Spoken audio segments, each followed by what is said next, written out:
Hello, good morning. Good morning, ma'am. Can you introduce yourself? My name is Annabel Baya. I'm 36 years old. I live at Poblacion Lagayan, Abra. Okay, are you single or married? I'm married, ma'am. How many child do you have? Four child, ma'am. How old are they? 14 years old, 10 years old, 9 and 8, ma'am. Okay, so who's going to take care of them when you go to Hong Kong? My mother-in-law, ma'am. How many brothers and sisters do you have? One brother and 4 sisters, ma'am. And you are the? I am the first. Okay, so do you have any experience in working abroad before as a domestic helper?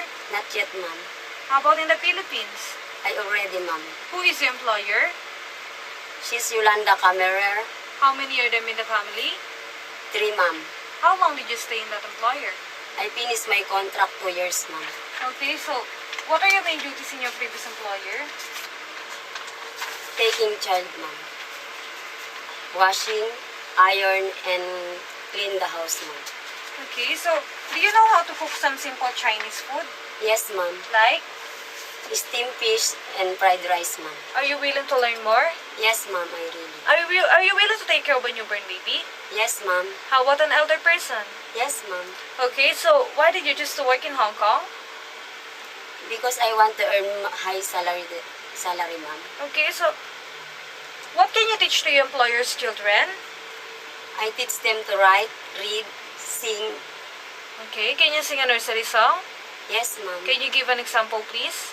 London, London, London Bridge, how I wonder what you are. Okay, thank you. Now, what kind of employer are you looking for?